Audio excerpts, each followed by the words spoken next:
প্রবাস ছোট একটা শব্দ না, কিন্তু এর বিশালতা, নির্মমতা আর বাস্তবতা উঠেও কিন্তু ছোট নয়। এক একটা প্রবাসীর জীবনের গল্প এক বিশাল কাব্য।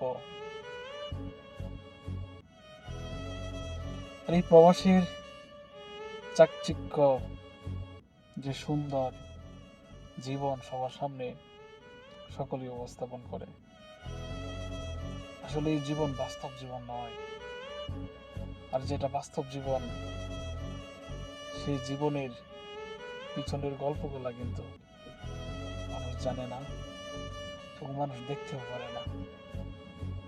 আমরা অনেক সময় অনেক প্রবাসীদেরকে অনেক সময় ফেসবুকে, বিভিন্ন সোশ্যাল মাধ্যমে দেখি সে অনেক আনন্দে আছে, অনেক এনজয় করতেছে জীবনটা, অনেক উপভোগ করতেছে। এই এনজয় এবং উপভোগ তো আমরা শুধু দেখতে পারি, আর এর পিছনের গল্প, এই পিছনের গল্প লিখতে গেলে এক একটা বিশাল মহাকাব্য রচনা হয়ে যাবে। প্রবাসের জীবনটা সহজ নয়। যারা মনে করেন আসলে প্রবাসের জীবনটা সহজ এবং সুন্দর, তারা হয়তো কল্পনার জগতে বসবাস করতেছে। আর যাদের আপনারা দেখতেছেন সফলতার চূড়ান্ত পর্যায়ে পৌঁছে গেছে অনেক প্রবাসী, তাদের এই সফলতার পিছনে কত ত্যাগ স্বীকার করতে হয়েছে, কত কষ্ট আর কত নিষ্ঠুরতার গল্প যে রয়েছে, একমাত্র তার সাথে কথা বললে, যদি একান্তভাবে কথা বলতে পারেন, তখনই জানতে পারবেন, বুঝতে পারবেন। এর আগে কখনো জানতেও পারবেন না, বুঝতেও পারবেন না।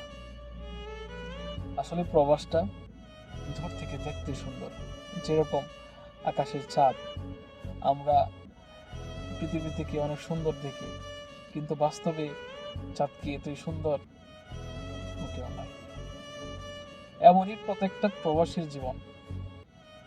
আমরা দূর থেকে প্রবাসীদেরকে অনেক সুন্দর চাকচিক্যময় জীবন উপভোগ করতে দেখি, কিন্তু তার পিছনে কত ত্যাগ, কত ব্যর্থতা, কত দুশ্চিন্তা এবং কত হৃদয় বিদারক ঘটনা রয়েছে, সেইগুলো কিন্তু আমরা দেখি না এবং সেইগুলো আমরা জানতেও পারি না।